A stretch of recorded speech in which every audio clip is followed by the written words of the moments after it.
जय हिंद दोस्तों, स्वागत है आप सभी का इस वीडियो में। आज हम 24 दिसंबर का जो एनालिसिस है वो देखने वाले हैं। तो चलिए शुरू करते हैं। आप मुझे फेसबुक इंस्टाग्राम पर फॉलो कर सकते हो। आपकी कोई भी क्वेरीज है तो आप मैसेज कर सकते हो। अब हम रोज मैप बेस्ड एक्सरसाइज देखते हैं, लेकिन यहाँ पर मैप बेस्ड एक्सरसाइज के बजाय मैंने सोचा कि एक आपको प्रीलिम्स ओरिएंटेड क्वेश्चन जो है वो आपके सामने रख देते हैं। तो यहाँ पर आपके लिए सवाल है कि इंडिया का फर्स्ट ग्लास ब्रिज कहाँ पर लोकेटेड है। भारत का पहला ग्लास ब्रिज किस स्थान पर, किस राज्य में लोकेटेड है, ये आपको बताना है। तो उत्तर प्रदेश, मध्य प्रदेश, बिहार या महाराष्ट्र। तो इसीलिए इसका जो जवाब है वो आप कमेंट सेक्शन में लिखिए। वीडियो को पॉज कीजिए, अभी इसका जवाब लिखिए। और इसके रिगार्डिंग अगर आपको कोई भी डिटेल है, ये जो ग्लास ब्रिज है इसके रिगार्डिंग अगर आपके पास कोई डिटेल है तो वो भी आप लिख सकते हो। तो ये आप पहले कीजिए, उसके बाद वीडियो को रिज्यूम कीजिए। आइए यहाँ पर हम एक्सप्लेन सेक्शन पर नजर डालते हैं। यहाँ पर अगर हम देखते हैं तो वायरस जो है अंटार्कटिका में, ये इंडिया के लिए वरी क्यों नहीं है। अंटार्कटिका में भी ये जो वायरस है ये घुस चुका है, कोरोना वायरस। तो ये इंडिया के लिए इतना वरी क्यों नहीं है, इसके बारे में बात की जा रही है। तो यहाँ पर जो इंपॉर्टेंट पॉइंट्स है उस पर हम नजर डालेंगे। बाकी यहाँ पर बिग टेक जो है यूएस ईयू में, तो इसके बारे में बात की जा रही है। देखिए मोनोपोली जो है इससे रिलेटेड यहाँ पर सारी चीज़ें चल रही है, जो कि हो सकता है कि एथिक्स पर्सपेक्टिव से एक इंपॉर्टेंट चीज़ हो जाए कि एथिकली जो भी जो टेक कंपनीज है ऐसा करती है कि एक मोनोपोली ले ले, या फिर जो उनके कॉम्पिटिटर्स होते हैं, छोटे छोटे कॉम्पिटिटर्स, उनमें पूरा उनको ग्रास्प कर ले, कैप्चर कर ले। तो ये जो सारी चीज़ें चलती है, तो ये करना सही है या गलत है, ऐसा आपको पूछा जा सकता है। बाकी इसमें कुछ हमारे लिए लेना देना नहीं है। यहाँ पर रैपिड एक्सपांशन वेज कट जो है इसके बारे में देखने को मिल रहा है, जो वेस्टर्न वायलेंस है। तो देखिए ये वाला जो है, ये वाला आर्टिकल प्लस यहाँ पर इनसिक्योर वर्कर्स, ये वाला जो आर्टिकल है, प्लस जो द हिंदू पेपर है उसमें भी हमें इससे रिलेटेड आर्टिकल जो है यहाँ पर देखने को मिल रहा है। तो ये तीनों एडिटोरियल जो है वो ऑलमोस्ट यहाँ पर सेम चल रहे हैं। तो इस तरीके से हम यहाँ पर तीनों आर्टिकल्स, तीनों एडिटोरियल्स को मर्ज करके जो हमारे एग्जाम पर्सपेक्टिव से इंपॉर्टेंट है उतना यहाँ पर जानने की कोशिश करेंगे। और इसी में आपको मेन से रिलेटेड एक क्वेश्चन जो है वो भी दिखाई देगा।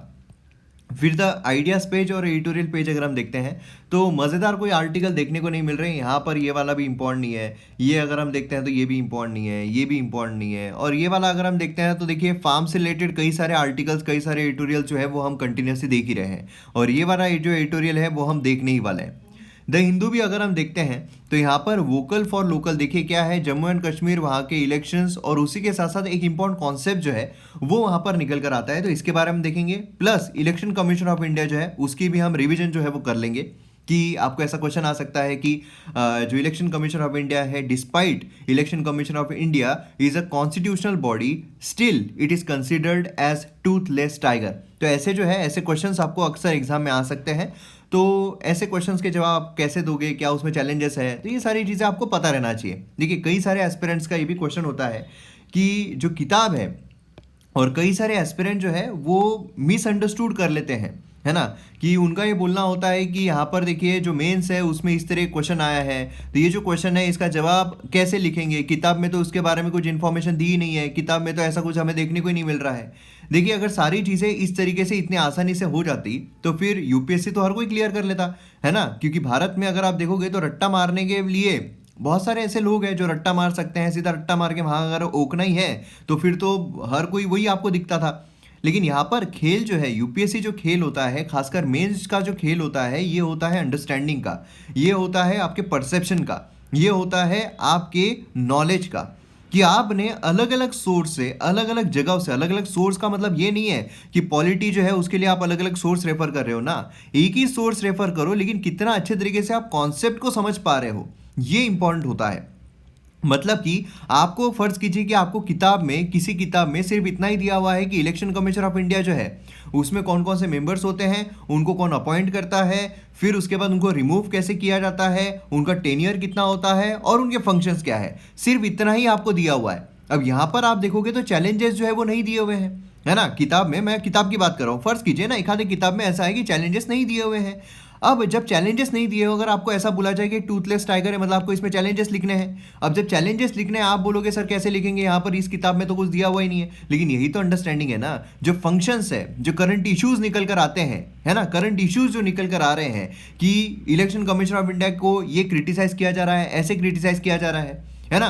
तो फिर अब यहां से आपको जो चीज़ें हैं वो निकालनी पड़ेगी। आजकल तो मतलब इतना एडवांस हो गया है कि हम एम एकेडमी ऐप पर भी सारी की सारी चीज़ें हम कवर कर रहे हैं। लेकिन ऐसा होता है कि जब आप पढ़ रहे हो तो आपको इतना चौकन्ना रहना पड़ता है ना। आपको घोड़े की इसकी तरह एकदम सीधा एक ही डायरेक्शन में नहीं, आपको वाइड परसेप्शन जो है वो रखना पड़ता है। तो ये चीज़ें ज़रूरी है, और इस तरीके से अगर आप पढ़ोगे ना, आपको प्रॉपर समझ में आ जाएगा। क्योंकि सिलेबस जो है, सिलेबस दिया हुआ है इलेक्शन कमीशन ऑफ इंडिया, लेकिन इलेक्शन कमीशन ऑफ इंडिया पर कैसा भी क्वेश्चन आ सकता है। तो उसके लिए आपको एक वाइड परसेप्शन, वाइड नॉलेज ये रखना बहुत ज़रूरी होता है। और इस ढंग से अगर आप पढ़ोगे तो आप मेंस में प्रॉपर आंसर जो है वो लिख पाओगे।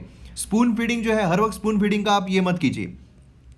तो ये चीज़ हम यहाँ पर देखेंगे। उसी के साथ यहाँ पर ये भी इंपॉर्टेंट नहीं है, ये एक लॉ सूट जो है उसके मतलब साइंटिस्ट के बारे में देखने को मिल रहा है, ये भी हमारे लिए इंपॉर्टेंट नहीं, और ये तो कंप्लीटली मतलब पॉलिटिकल सिनारियो देखने को मिल रहा है। तो आइए एक एक करके एडिटोरियल आर्टिकल को समझने की कोशिश करते हैं। अब यहाँ पर आपको अगर पीडीएफ चाहिए, पीडीएफ अगर आपको चाहिए ये जो लेक्चर होता है उसकी, क्योंकि संडे टू संडे आप रिवाइज कर सकते हो पीडीएफ से, आपको रिवीजन भी हो जाएगा। और रिवीजन बहुत इंपॉर्टेंट होती है, रिकॉल करने के लिए वही सबसे बड़ा काम आता है। तो यहाँ पर जब हम बात करते हैं पीडीएफ की, तो पीडीएफ जो है वो वीडियो अपडेट्स और उसी के साथ साथ अगर कुछ ऑफर्स आते हैं तो ये आपको टेलीग्राम चैनल पर मिल जाता है। तो इसीलिए यहाँ पर टेलीग्राम चैनल पर मयूर मोगरे सर्च करना है, आपको फॉलो करना है। दो तीन ऐसे निकले हुए हैं मयूर मोगरे नाम के चैनल, लेकिन आपको प्रॉपर यही वाला जो है वो फॉलो करना है, ध्यान में रखिए। ठीक है, आपको न्यूज़पेपर की जो कॉपी है वो भी मिल जाती है, जिससे कि अगर आप इन दी एंड कोई एस्पिरेंट्स होते हैं जो रात को न्यूज़पेपर जो है एक बार रिवाइज कर लेते हैं पूरा न्यूज़पेपर ही, तो उसकी भी कॉपी आपको यहाँ पर मिल जाती है।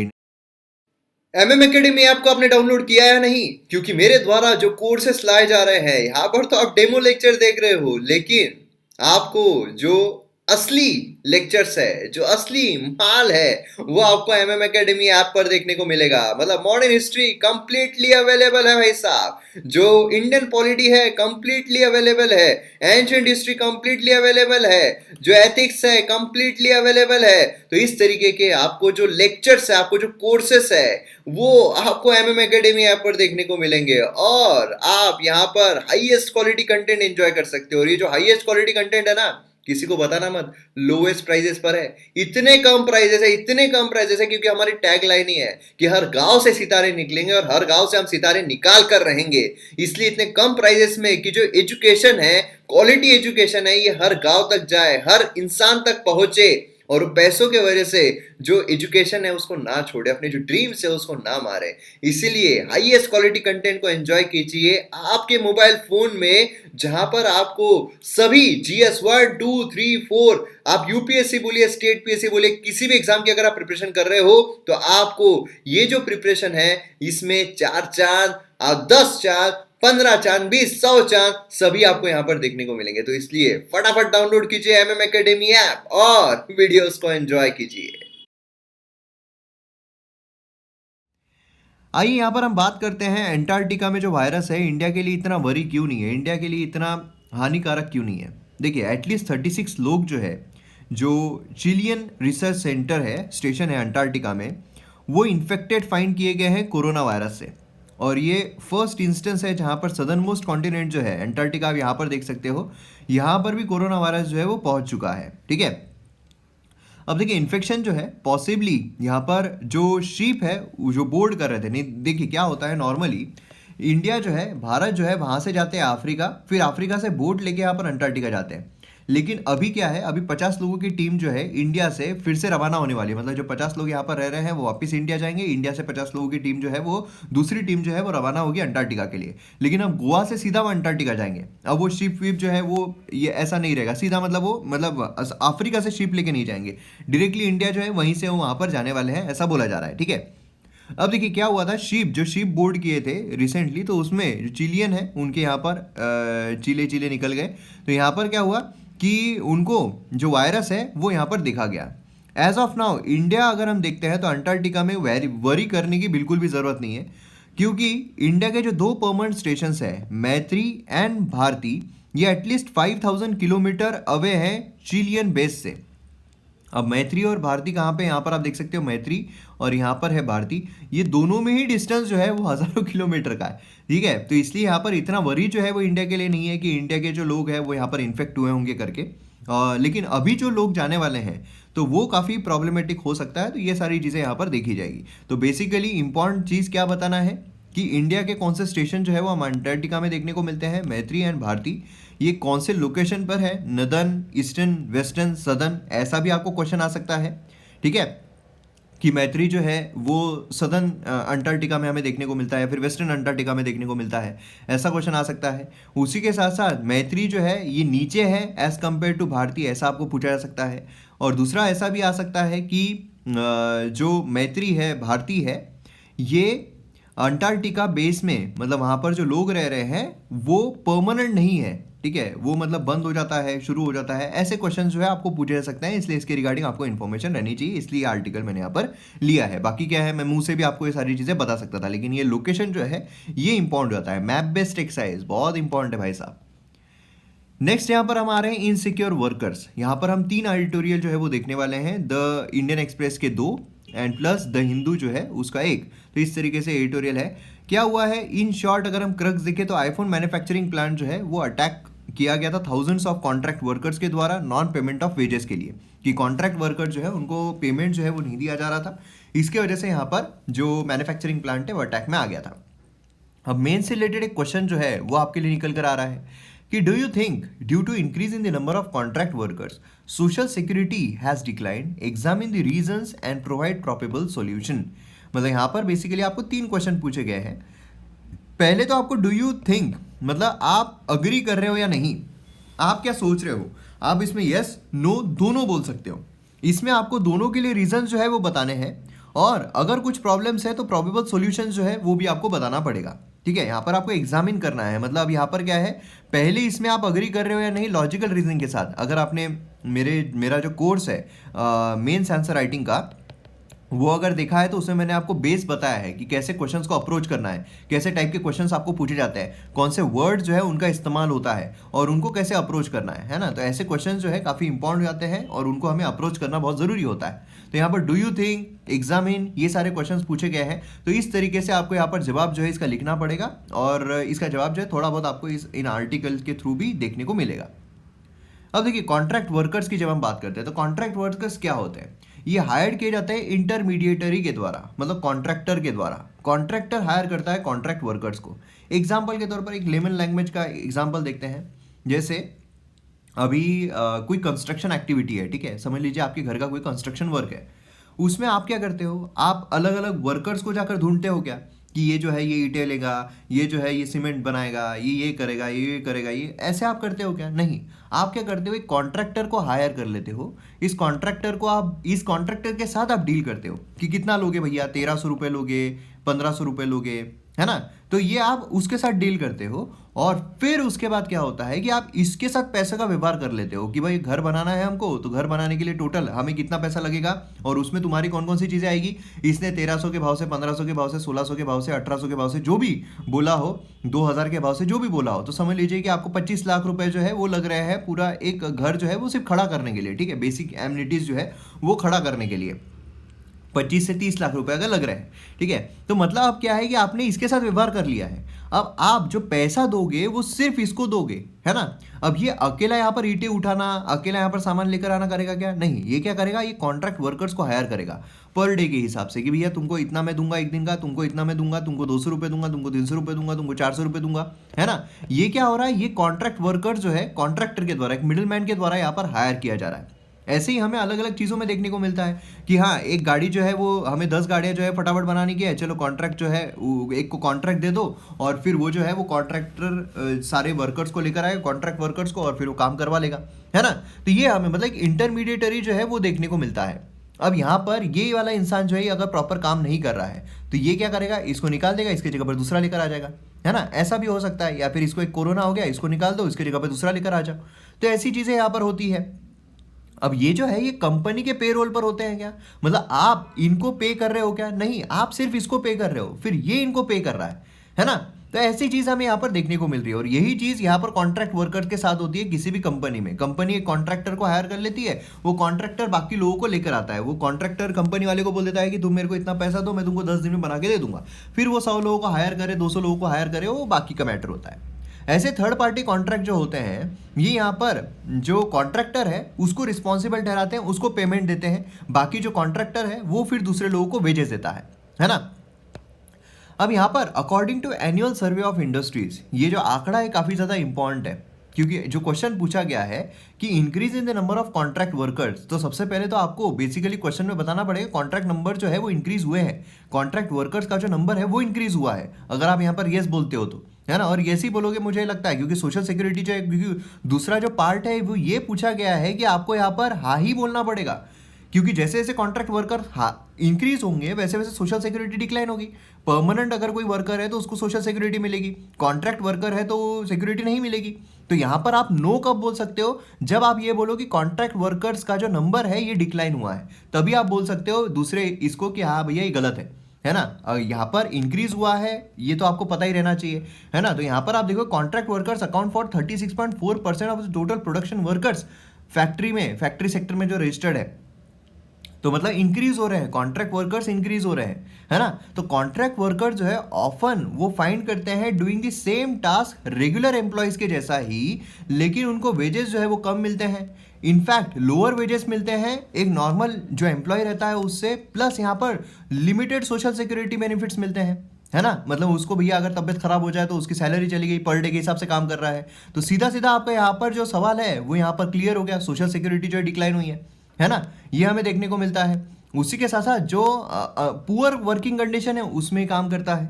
अब यहाँ पर फिक्स टर्म एम्प्लॉय जो है वो डायरेक्टली हायर किया जाता है एम्प्लॉयर के द्वारा, बिना कोई मिडल मैन के, है ना, बिना कोई मिडल मैन के सीधा हायर कर लिया जाता है। अब उसको जो वर्किंग आवर्स है वो भी स्पेसिफाई करना पड़ता है, जो सोशल सिक्योरिटी है, सोशल बेनिफिट्स है वो भी देना पड़ता है, मगर यहाँ पर जो नॉर्मल रेगुलर एम्प्लॉय है उसके जैसा ही यहाँ पर एक इंसान काम कर रहा है, उससे ज़्यादा काम कर रहा है, वेजेस जो है वो भी कम मिल रहे हैं, है ना। ये यहाँ पर हमें देखने को मिलता है। फिक्स टाइम एम्प्लॉयज जो है वो यहाँ पर टर्मिनेशन नोटिस यहाँ पर एंटाइटल नहीं होते हैं। इंडीड यहाँ पर क्या है, liberal fix term employment regime firms जो है वो यहाँ पर कॉन्ट्रैक्ट वर्कर्स को हायर कर रहे हैं। मतलब यहाँ पर सहूलत जो है गवर्नमेंट, क्योंकि गवर्नमेंट तो चाह रही है ना कि ज़्यादा सोशल सिक्योरिटी मिले, क्योंकि अभी जो काल आया है पेंडेमिक, इसमें क्या हो रहा है कि जो कॉन्ट्रैक्ट वर्कर्स है उनका तो यहाँ पर बूच लग गई है। तो ऐसे सिनारियो में अब क्या होगा कि यहाँ पर अगर सोशल सिक्योरिटी ज़्यादा हम देते हैं, कॉन्ट्रैक्ट वर्कर्स को भी सोशल सिक्योरिटी देते हैं तो ज़्यादा बेनिफिशियल रहेगा, तो भैया नॉर्म्स जो है वो थोड़ी ईजी कर दो, है ना। लेकिन यहाँ पर क्या हो रहा है, कॉन्ट्रैक्ट वर्कर जो है वो यहाँ पर फर्म कंटिन्यू कर रही है कि कॉन्ट्रैक्ट वर्कर को हायर करो, इनके लिए ईजी है कि भाई परमानेंट अगर वर्कर को हम लेते हैं तो उसको टर्मिनेट करने के लिए नोटिस दो, फिर उसको टर्मिनेशन के लिए वो बोलेगा कि मेरे को क्यों कर रहे हो, ये सब भानगड़ी हो रही है। कॉन्ट्रैक्ट वर्कर को करो भैया, कॉन्ट्रैक्ट तुम खत्म करो और निकलो अपने, तुम अपने रास्ते हम अपने रास्ते, जिंदगी जिएंगे, प्यार मोहब्बत की बातें यहाँ पर होगी नहीं, है ना। वन पॉसिबल एक्सप्लेनेशन क्या है कि कॉन्ट्रैक्ट वर्कर को हायर करने का, कि यहाँ पर जो कॉस्ट है हायरिंग की फिक्स टर्म एम्प्लॉय से कम है ना, कि उसको पैसे कम देने हैं। Contract worker fix term employ अगर हम रखेंगे तो भैया उसको 50,000 रुपये महीना देना पड़ेगा, कॉन्ट्रैक्ट वर्कर है वही काम वो 20,000 रुपये में कर रहा है, तो कॉन्ट्रैक्ट वर्कर क्यों ना दे, है ना। ये चीज़ हमें देखने को, सोशल सिक्योरिटी जो है वो हमें रेगुलर वर्कर को देना पड़ेगा, इसको सोशल सिक्योरिटी देने की जरूरत नहीं है। वो एक दिन ही आए, ये महीने में 7 दिन छुट्टी मारेगा, ये छुट्टियाँ नहीं मारेगा, है ना। हालांकि यहाँ पर भी इतना आसान नहीं होता है छुट्टियाँ मारना, महीने में एक दिन भी छुट्टी मारनी है तो लग जाती है, लेकिन खैर यहाँ पर उसको देना पड़ता है, उसकी सैलरी आप नहीं काट सकते हो, है ना। उसी के साथ साथ यहाँ पर in case of former monitoring, legal compliance, litigation cost, ये यहाँ पर क्या होता है कॉन्ट्रैक्टर देखेगा, हमको यहाँ पर उसके बारे में कुछ देखने की जरूरत नहीं है जब हम कॉन्ट्रैक्ट वर्कर को हायर कर रहे हैं, है ना। तो ये सारी चीज़ें जो है, ये सारे फायदे जो है वो कंपनी को देखने को मिलते हैं।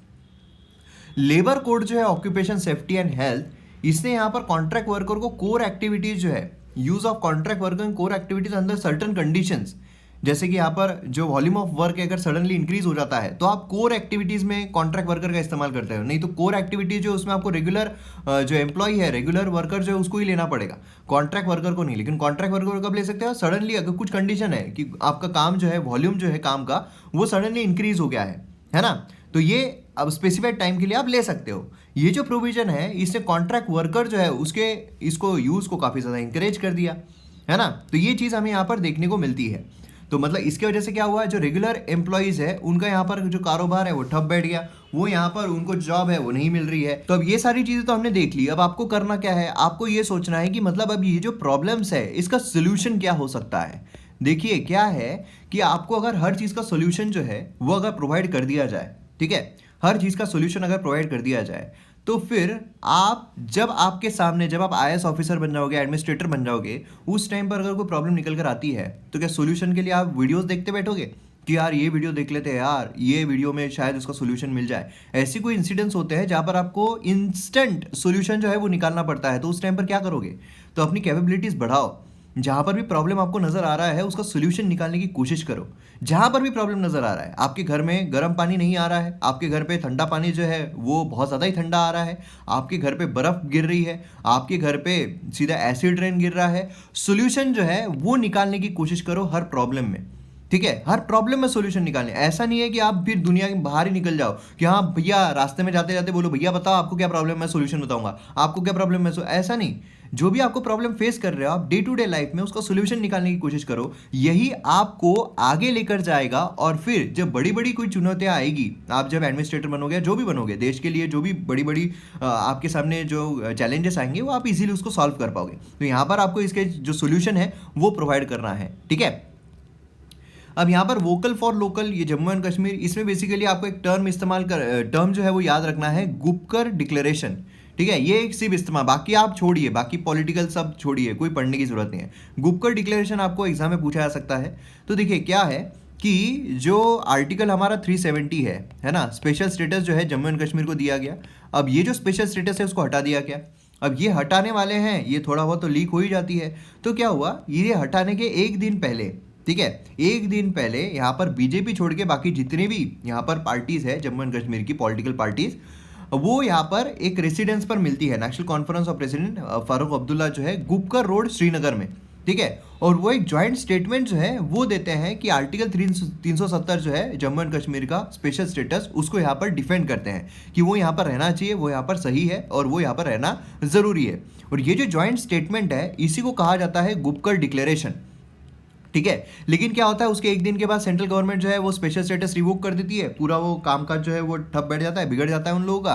फिर अब क्या हो रहा है, अब यहाँ पर एक साल के बाद जो एब्रोगेशन है 370 का, उसको 6 पॉलिटिकल पार्टीज फिर से मिलकर साइन करेगी गुपकर डिक्लेरेशन, ताकि ये जो रिजॉल्व है डिक्लेरेशन जो हुआ था उसको यहाँ पर रिजॉल्व किया जा सके और स्पेशल स्टेटस जो है उसको फिर से अगर रिस्टोर किया जा सकता है तो वो देखा जाए। तो ये गुपकर डिक्लेरेशन पार्ट 2 जो है वो हमें देखने को मिल रहा है, ठीक है। मतलब यहाँ पर भी फ्रेंचाइज निकल रही है। तो ये जो है गुपकर डिक्लेरेशन इस तरीके का हमें देखने को मिला। तो अगर आपको पूछा जाए किससे रिलेटेड है, आर्टिकल 370 जो है उससे रिलेटेड है, ठीक है। अब यहाँ पर इलेक्शन कमीशन ऑफ इंडिया जो है ये इंपॉर्टेंट आता है। इलेक्शन कमीशन ऑफ इंडिया ये एक ऑटोनॉमस कॉन्स्टिट्यूशनल अथॉरिटी है, responsible union state election process जो है वो करने के लिए। अब यहाँ पर अगर आप देखोगे तो जो लोकल बॉडीज़ के इलेक्शंस होते हैं जैसे कि पंचायती राज म्यूनसिपालिटीज़, उसके इलेक्शन कंडक्ट करवाते हैं क्या? नहीं। उसके लिए अगर आप देखोगे तो जो हमारा शेड्यूल है 11-12, उसके तहत जो स्टेट इलेक्शन कमीशन है उसका गठन जो है वहाँ पर किया गया है ना। मतलब Lok Sabha, Rajya Sabha, state legislative assembly जो है इंडिया की, प्रेसिडेंट, वाइस प्रेसिडेंट, इनके इलेक्शन जो है election commission of India conduct करवाता है, ठीक है। स्टेट इलेक्शन कमीशन, स्टेट जो हमारे असेंबलीज होती है उसके भी election commission of India conduct करवाता है। स्टेट इलेक्शन कमीशन जो है पंचायती राज म्यूनसिपालिटी मतलब लोकल बॉडीज़ के इलेक्शन कंडक्ट करवाता है।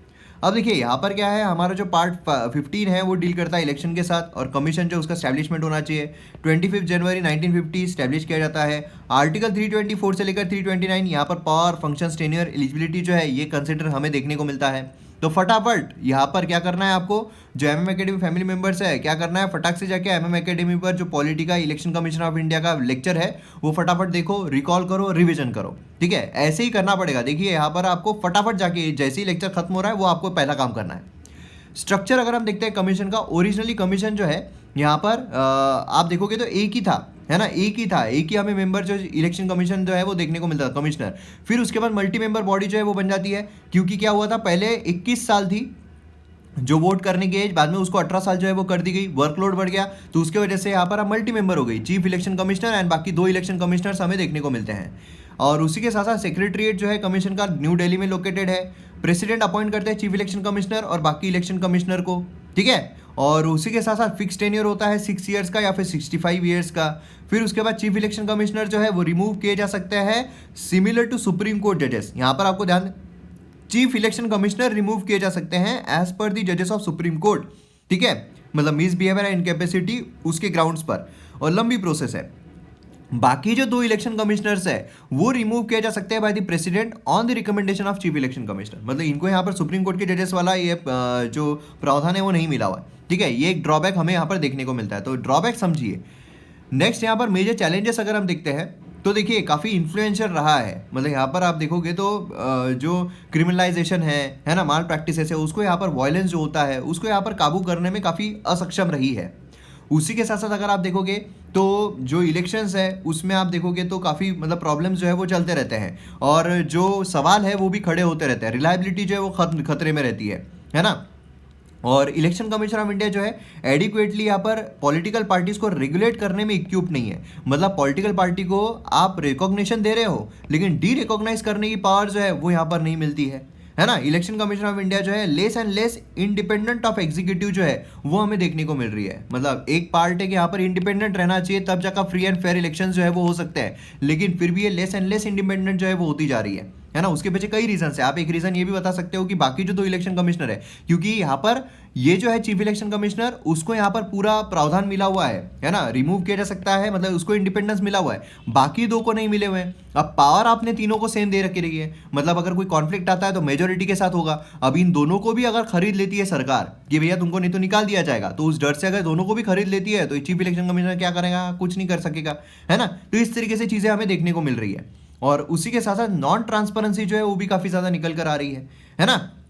और यहाँ पर ईवीएम माल फंक्शनिंग, इससे रिलेटेड भी काफ़ी ज़्यादा एलिगेशन जो है वो लगते रहते हैं, जिससे कि एक रिलायबिलिटी जो है वो खत्म होती जाती है। जैसे कि एक जोक जो है वो निकल कर आया था, काफ़ी मुझे हंसी आई थी उस जोक पर, कि कहीं पर कोई राज्य में चुनाव थे, उस चुनाव में जो राहुल गांधी है वो जाते हैं और बोलते हैं लोगों को कि देखो भाई साहब, यहाँ पर आप जो कांग्रेस है उसी को, पंजे को ही आप बटन दबाइएगा, कांग्रेस को ही आप वोट दीजिएगा, ठीक है। मतलब कांग्रेस का जो पंजा है उसी का आप बटन दबाइएगा। फिर उसके बाद जो हमारे केजरीवाल साहब है वो जाते हैं, वो बोलते हैं कि देखो झाड़ू को ही आप बटन दबाइएगा, ठीक है, झाड़ू का ही बटन दबाइएगा। और फिर उसके बाद मोदी जी जाते हैं, मोदी जी बोलते हैं मित्रों कोई भी बटन दबा दो, कोई भी बटन दबा दो, वोट जो है वो तो बीजेपी को ही जाएगा। तो इस तरीके की चीज़ें हैं वो, मतलब ऐसे ऐसे चीज़ें निकल, तो क्या होता है, ये रिलायबिलिटी जो है वो खतरे में आती है। रिलायबिलिटी देखिए, हमारी जुडिशरी जो है वो न्यायपालिका है, न्याय देने का काम करती है, उसकी अगर कोई मतलब गरिमा को ठेस पहुंचे तो फिर लोगों का अगर विश्वास उठ जाए तो फिर न्याय कहाँ से लेंगे। उसी के साथ साथ लोग अगर ये सोचेंगे कि भैया हम जिनको वोट दे रहे हैं वो आ ही नहीं रहे हैं, तो फिर प्रॉब्लम हो जाता है ना। हैकिंग वैकिंग, इसके प्रॉब्लम, इसके चैलेंजेस हमें देखने को मिलते हैं। होगा नहीं होगा वो नहीं, पर ये सवाल तो खड़े हो रहे हैं, है ना, तो हम लिख सकते हैं हमारे एग्जाम में। फिर वे फॉरवर्ड अगर हम देखते हैं तो यहाँ पर क्या है, विजिलेंट एंड वॉचफुल जो है वो यहाँ पर रहना चाहिए। कंट्रोवर्सी जो भी यहाँ पर ईवीएम से रिलेटेड है उसको सेटल डाउन करना चाहिए, है ना, जिससे लोगों का ट्रस्ट आ जाए। वीवीपैट जो है वो लेकर आए हैं तो इससे काफ़ी फायदा जो है वो भी हुआ है। लीगल सपोर्ट जो है वो यहाँ पर रहना बहुत ज़रूरी है। और एक ऐसा भी हो सकता है कि यहाँ पर दोनों को भी यहाँ पर सिक्योरिटी ऑफ टेन्योर जो है वो दे दिया जाए, जिससे कि और फायदा हो जाए। तो ऐसी कुछ चीज़ें जो है वो हमें यहाँ पर देखने को मिल सकती है। तो यहाँ पर हमारा वीडियो जो है वो ख़त्म होता है। एक न्यूज़पेपर का एक छोटा सा न्यूज़ आर्टिकल है, उस पर हम नज़र डाल लेते हैं। फिर उसके बाद हमारा लेक्चर जो है वो ख़त्म हो जाएगा। और उससे पहले फिर से MM एकेडमी ऐप डाउनलोड नहीं किया तो फटाफट कीजिए। आपका ब्रॉड पर्सपेक्टिव बनाने के लिए किसी भी लेक्चर को, किसी भी वीडियो को, किसी भी कोर्स में टॉप, अगर आपको ब्रॉड पर्सपेक्टिव चाहिए तो इसलिए वहाँ पर पूरा पर्सपेक्टिव जो है मैं आपका ब्रॉड करके दूंगा। तो यहाँ पर हम आते हैं इकोनॉमी सेक्शन। जब हम देखते हैं तो इकोनॉमी सेक्शन में आप यहाँ पर देख सकते हो कि जो केन आर्बिट्रेशन है वो हमें देखने को मिल रहा था। मतलब देखिए, इन शॉर्ट में अगर आपको बताओ, आपको डिटेल में यहाँ पर जाने की जरूरत नहीं है। आपको यहाँ पर 2 चीज़ें जो है इंपॉर्टेंट ध्यान में रखनी है। कोई भी यहाँ पर लिटिगेशन होता है, कोई भी यहाँ पर आर्बिट्रेशन होता है, तो इसमें आप देखोगे तो सबसे इंपॉर्टेंट चीज़ है परमानेंट कोर्ट ऑफ आर्बिट्रेशन, ठीक है, PCA। अब इंटरनेशनल कोर्ट ऑफ जस्टिस जो है, इंटरनेशनल क्रिमिनल कोर्ट, ये सबसे मतलब आपको कंफ्यूज नहीं होना है, ठीक है। कोर्ट ऑफ आर्बिट्रेशन जो है ये permanent court of arbitration PCA, ये हेग में हमें देखने को मिलता है। और इसमें एक केस जो है वो गया था, ठीक है। तो ये एक चीज़ इंपॉर्टेंट है, ये आप फटाफट पढ़ लेना। दूसरी चीज़ जो इंपॉर्टेंट है वो है रेट्रोस्पेक्टिव इफेक्ट, ठीक है। क्या है कि मतलब समझ लीजिए टैक्सेशन से रिलेटेड केस चल रही थी। मतलब क्या है कि समझ लीजिए कि आज आपके पास, आज ठीक है। आज आपने अगर कोई चीज़ कर ली, मतलब समझ लीजिए कि कोई इंसान को जाकर आपने गाली बक दी, ठीक है, कोई इंसान को जाकर आपने गाली बक दी सोशल मीडिया पर। अब क्या हुआ कि गवर्नमेंट ने, अभी तो कोई लॉ नहीं है, अभी तो कोई कानून नहीं है, आप यहाँ पर कमेंट सेक्शन में भी गालियाँ बक सकते हो, है ना। अब क्या हुआ है कि गवर्नमेंट ने समझ लीजिए कि 6 महीने के बाद एक रूल लेकर आ गई कि अब जो भी सोशल मीडिया पर गालियाँ बकेगा, ठीक है, या फिर जो भी यूट्यूब के कमेंट सेक्शन में गालियाँ बकेगा या अब्यूज करेगा, उसको 6 महीने की सजा हो जाएगी। अब वो अगर सरकार ने रेट्रोस्पेक्टिव रख दिया, रेट्रोस्पेक्टिव मतलब क्या, कि पहले से, मतलब समझ लीजिए 1 साल पहले से 2019 से जिसने भी सोशल मीडिया पर गालियां बकी है, जिसको भी, उसको 6 महीने की सजा होगी। तो अगर आपने गालियां बकी है पिछले 6 महीने में या 1 साल में, तो मतलब आपको भी सजा हो जाएगी। इसको हम कहते हैं रेट्रोस्पेक्टिव। नहीं तो दूसरा क्या होता है, नॉर्मल, कि मतलब अब 2021 में अगर जनवरी में सरकार ने 2021 के बाद से अगर आपने गालियां बकी तो आपको सजा होगी, पहले अगर आपने बकी हुई है तो आपको नहीं होगी, है ना। तो यहाँ पर रेट्रो मोस्टली क्या होता है, केसेस के मामले में, जो टैक्सेस है उसके मामले में रेट्रोस्पेक्टिव लेकर आते हैं कि इतने इतने सालों में अगर किसी ने टैक्स नहीं भरा है तो उनको रेट्रोस्पेक्टिवली भरना पड़ेगा। यही चीज़ हमें यहाँ पर देखने को मिली है कान आर्बिट्रेशन में। तो वोडाफोन का जैसा केस हुआ था वही यहाँ पर देखने को मिल रहा है। अब ये केस जो है, पहले यहाँ पर इंडिया जीत गया था इंडिया में, अब वहाँ पर जो परमानेंट कोर्ट ऑफ आर्बिट्रेशन है उसमें इंडिया हार गया। तो अब जब इंडिया हार गया है तो हो सकता है कि आसपास 1.2 बिलियन के आसपास यहाँ पर जो पैसा है वो चुकाना पड़ सकता है, ठीक है। तो ये केस जो है वो हमें देखने को मिला है। तो इतना आपको बस पता रहना चाहिए। इनकम टैक्स एपेलेट ट्रिब्यूनल जो है उसमें भी केस गया था। तो इस तरह के केसेस यहाँ पर चलते रहते हैं, ठीक है। तो बाकी आपको कुछ इतना कुछ ये करने की ज़रूरत नहीं है, ज़्यादा पीएचडी करने की ज़रूरत नहीं है। जो एग्जाम पर्सपेक्टिव से इंपॉर्टेंट है बस उसी को ध्यान में रखिए। कौन कौन से सोल्यूशन होते हैं वो आप ध्यान में रखिए, जिससे कि आपको बाकी चीज़ें समझ में आ जाए। ओके, यहाँ पर इजरायली गवर्नमेंट जो है collapse forcing 4th election in 2 years. तो यहाँ पर फिर से यहाँ पर इजराइल जो है काफ़ी न्यूज़ में आ गया है। तो इजराइल काफ़ी ज़्यादा इंपॉर्टेंट हो जाता है। नेपाल के बारे में हमने डिटेल में देखा हुआ है। यहाँ पर टर्की जो है ये भी इंपॉर्टेंट हो गया है, ठीक है। तो इस तरीके से क्या है, कंट्रीज जो है, आप जो ये होता है, कंट्री अगर इंडिया से कनेक्टेड नहीं है तो बस कंट्री देख लिया करो, उसके जो रिलेशन है इंडिया के साथ वो थोड़ा बहुत देख लिया करो, और बस क्या चल रहा है मैप में, मैप बेस्ड एक्सरसाइज में क्या क्या है वो देख लिया करो। आपका ब्रॉड पर्सपेक्टिव ऐसे ही हो जाएगा, है ना। तो चलिए यहाँ पर हमारा वीडियो खत्म होता है, मिलते हैं अगले वीडियो में। जय हिंद। और हाँ, वो MM Academy ऐप डाउनलोड करना, ठीक है। चलिए मिलते हैं, गुड बाय, टेक केयर।